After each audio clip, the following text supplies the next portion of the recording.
Hi, I'm Dustin Abbott, and I'm here today to break down the image quality performance from this Samyang AF 35mm f1.4 lens.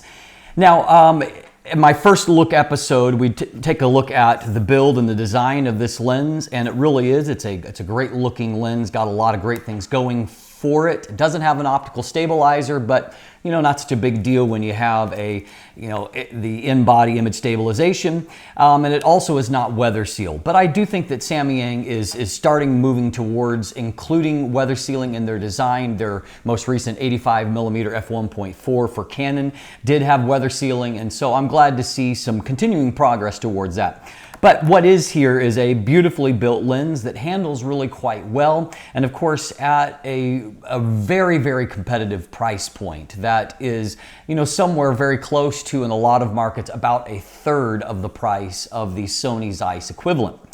Now, unfortunately, I don't have that Sony Zeiss on hand, nor do I have the Sigma 35mm f1.4 Art for Sony on hand. I do plan to try to put together a shootout, as I call them, between these lenses in the future. But right now, I will be comparing it today to what I do have on hand, which is what I consider really the best all-around 35mm lens that I've ever used, which is Canon's EF 35mm f1.4 L Mark II. And I'll use that via the MC11 here on the Sony a7R III that I'll be doing the comparison on today. So we're going to jump in, we're going to take a look at how this lens performs optically. So we'll start by taking a look at, as typical, before correction and after correction. We're looking at things like your basic distortion pattern, vignette. And so whatever amount of in-camera raw correction that happens on this lens is mild enough that it does arrive with some need of correction left. And so as you can see, there is a mild amount of distortion that is there, and also a relatively mild amount of vignette for a wide aperture prime lens. Neither of these things is terribly concerning. However, if you were looking for a 35mm lens with basically no distortion, it is not this one.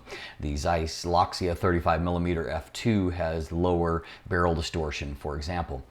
Now, I haven't been able to find a standard profile for this lens in Adobe, and so what I've done here is just done a few mild tweaks here myself. So I'll give you a quick look at the settings that I've input to achieve this result. And so I added a +5 onto the distortion slider under the manual and lens corrections. I did a +28 and a midpoint of 7. And so what this tells me is that the actual vignette is not particularly heavy. However, it does extend a fair way into the image frame. And so that's what those two settings will show you. So we have seen that vignette is not particularly heavy, but we're going to see how it clears up naturally of its own accord as you stop the lens down. So here's f1.4 going to f2.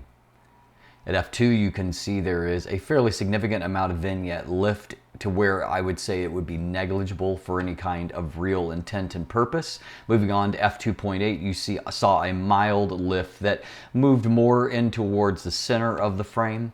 And finally at f4, it's just a very, very little amount along the extreme edges. Moving on to f5.6, there really was not any kind of perceivable advantage. So by f2.8, you are mostly clear, and at f4, you're essentially completely clear. But even at f2, the vignette is so low as to be completely unobjectionable. And so a couple of things to point out initially. You can see that there is a little bit less distortion on the Canon, a little bit more barrel distortion on the Samyang. What you can also see is that, as I found with the Samyang 50mm f1.4, a certain strength of the lens is light transmission. And so what we're finding is that the Canon has metered at a lower shutter speed to begin with, so allowing in a little bit more light, but at the same time it's not produced a brighter image than what the Samyang has. We can also observe that the Canon has heavier vignette than what does the Samyang lens. So some give and take for both of them when it comes to that. So what we can see in the center of the frame is that the Samyang doesn't have quite the same degree of contrast as what the Canon does, which is really, really strong in the center of the frame. Great contrast right out of the box. Resolution is actually not all that different, but contrast definitely favors the Canon. If we move off to the side of the frame, we find that the Canon is definitely better towards the edge of the left side. Moving over to the right side, we find that that is also true. And although in this case, again, it's more about the contrast there.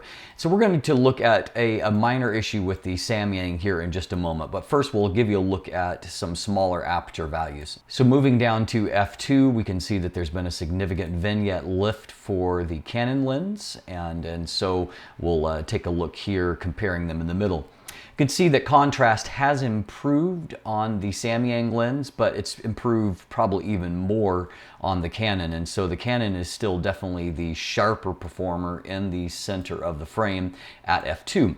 Moving along to the edge of the frame, at the extreme edge, it's still softer on the Samyang. And moving over to the right side, we can see that they look there's still definitely an improvement also on the Canon lens. It's just sharper, moving off towards the kind of the extremes of the frame at f2. Now at f2.8, we see the gap starting to close here, and the Samyang is looking much closer in terms of the contrast and resolution between the two. I think that the Canon is still better, but it's not by much of a margin.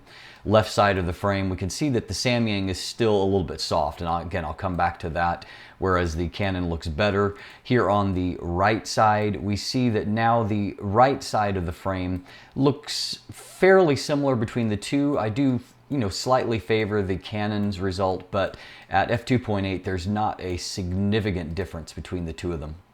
Center of the frame, f4, the Canon still has a little bit better micro contrast, but you can see the Samyang is certainly very sharp.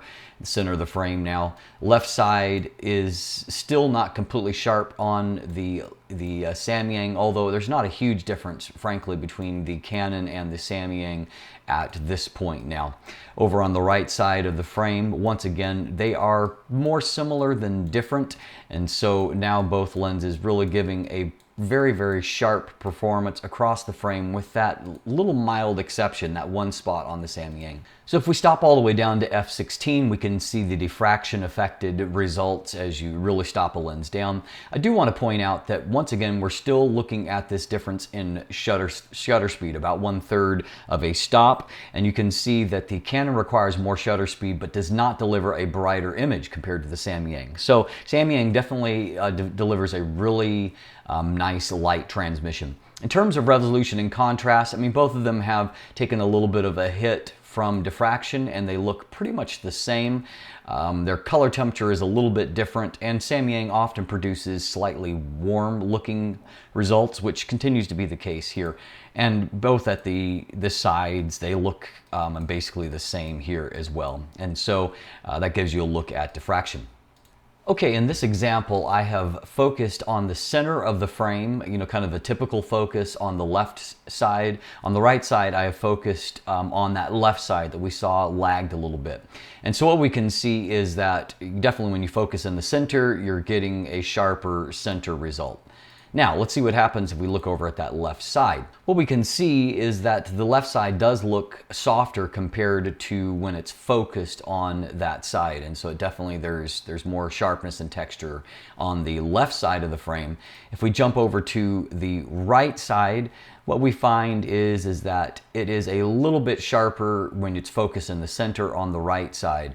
And so we'll give you one more kind of example here. Now, in this example, I've got what was focused on the left side, which I showed you a moment ago, and then one that's focused on the right side. And so what we can see here is that now the left is really soft by comparison. And if we jump over to that right side, we can see that the right side is sharper, though not by the same margin, but it's certainly sharper than what the example focused on the left side. Looking at the center of the frame, it's slightly sharper on the one that's focused on the right. And so there is obviously a little bit of a decentering issue with my copy in that you can't really focus on all 3 points simultaneously. It seems like focusing in the center works fine for the right side with a little bit of a hit to the left side. If you focus on the left side, it takes a big hit on the right. Focusing on the right side gives you pretty good right and center results, but not left. And so, you know, it's something that I've seen before, but something to watch out with in your own copy.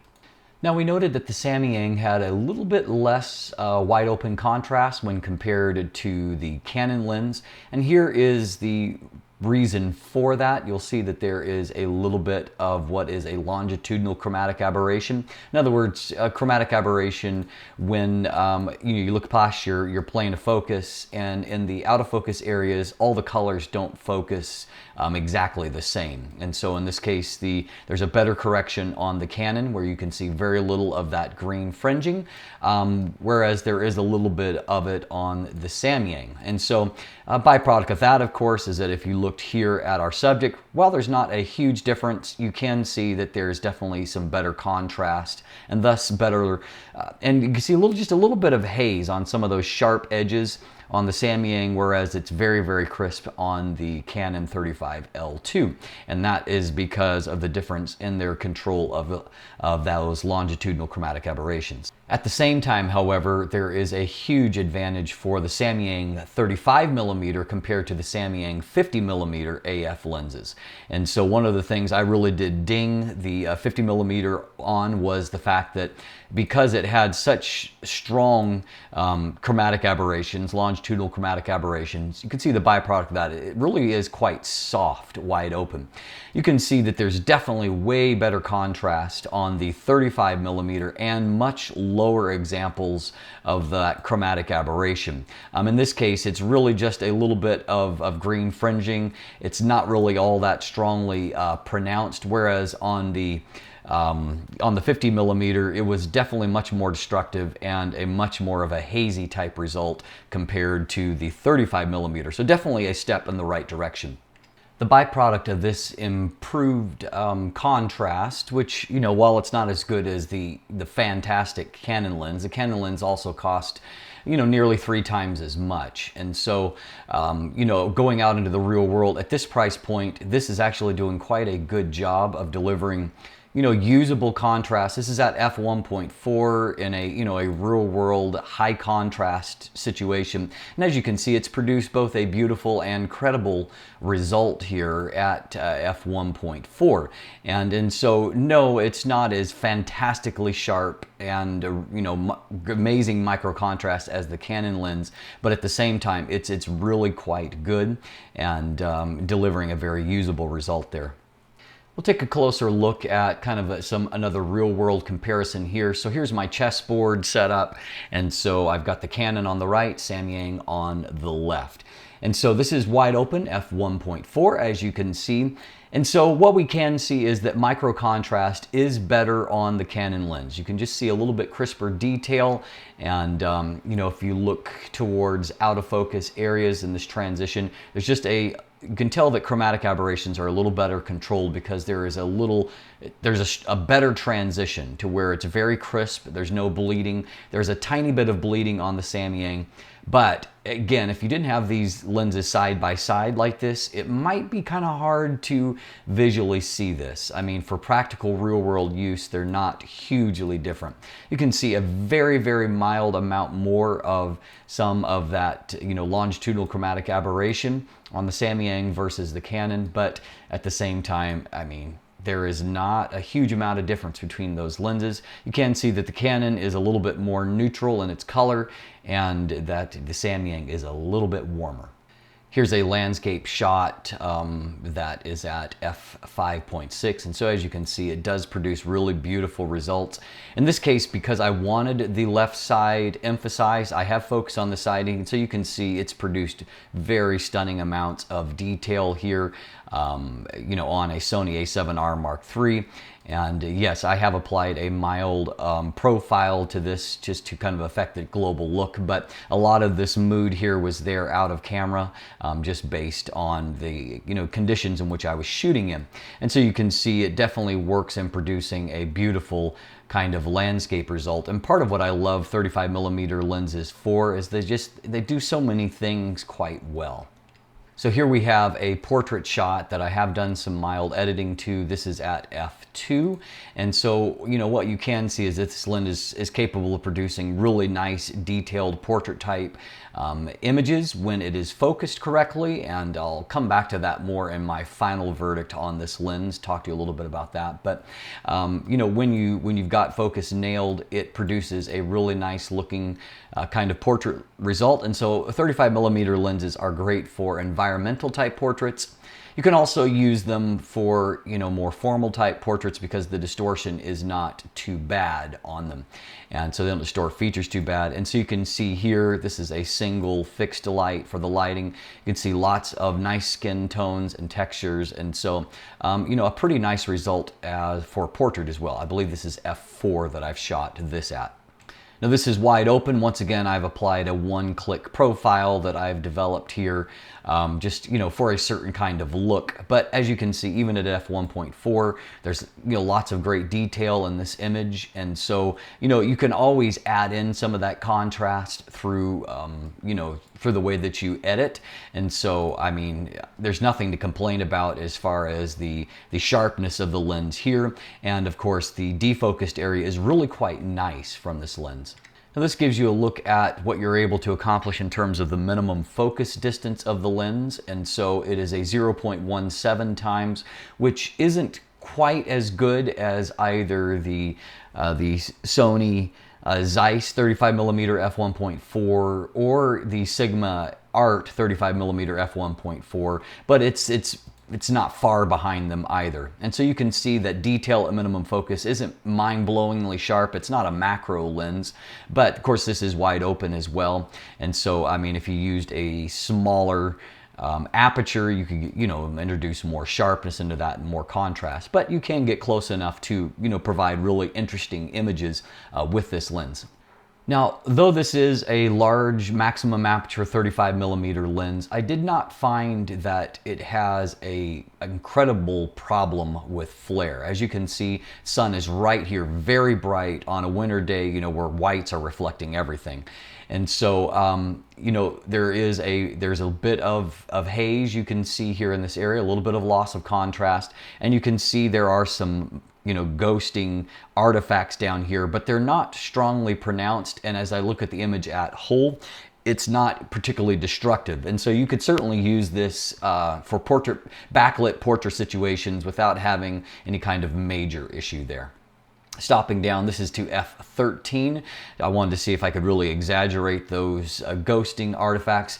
And so a few things to note. I mean, there's obviously less hazing, which is almost always the case when you stop a lens down.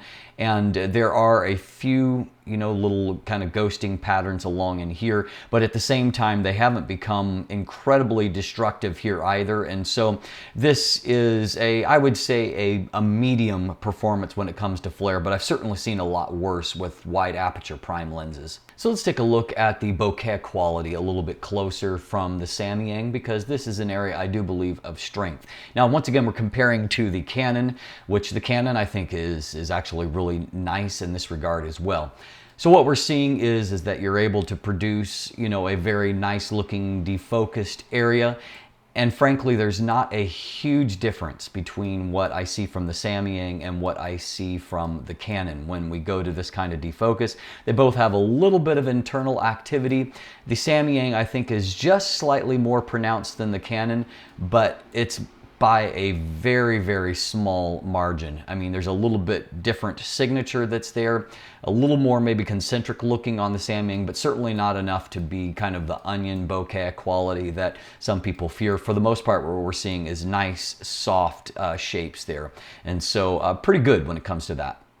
Now in this case, I think that the bokeh quality looks really lovely from the lens here. Background's really nice and soft and defocused. And what we can see here is that the lens has actually delivered a beautiful amount of detail. This image to me really, kind of shows what the lens is capable of, and it's capable of some really, really nice images.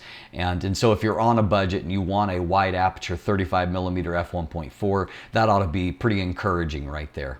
Here's another shot that shows, kind of how creamy a background you can produce with the lens. And I focused in on, some snow that was falling, first snowstorm really falling on, and of course some of my roses being caught up in it. And so you can see some nice detail in the actual snow that's fallen, but also a completely blurred out kind of background, really soft and creamy. I like that. We'll finish off with two f2 examples. I purposely stepped a little bit further back on this shot, giving you kind of a medium distance result.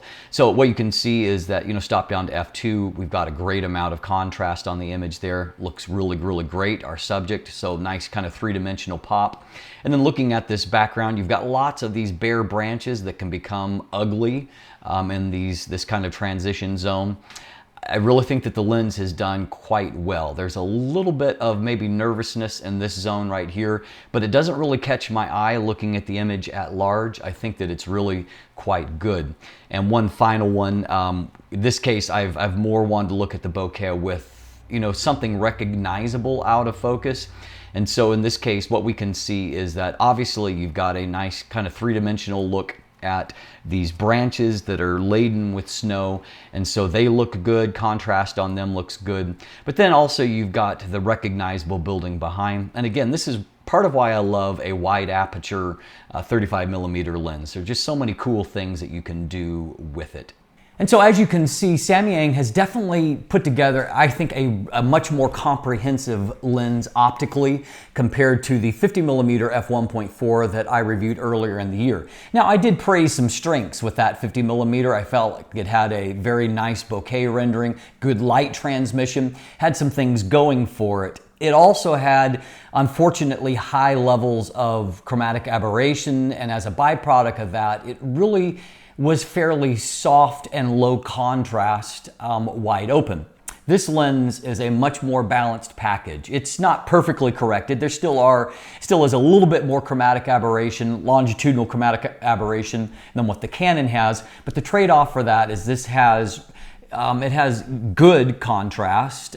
It has very, very nice out of focus rendering, and I think it has pretty good color rendition, even though it does tend to be a little bit warmer than what the Canon, which I believe is a more neutral when it comes to that. And so definitely some pluses, some pros going on there. In the final episode, I'm going to break down the autofocus. And while, again, there is some definite improvement over the 50mm f1.4 Samyang lens that I reviewed, there still is some work to do on that front. And so we'll break that down a little bit more in that final episode. So stay tuned. In the meantime, you can find linkage to the image gallery down below, so check out the photos. It's capable of producing some really gorgeous looking shots, and I've got some that I'm really proud of there, so take a look at that.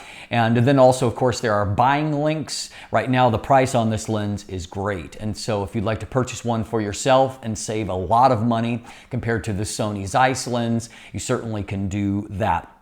And beyond that, you can find linkage to follow me on social media, become a patron, sign up for my newsletter, and if you haven't already, please click that subscribe button right here on YouTube. Thanks for watching. Have a great day.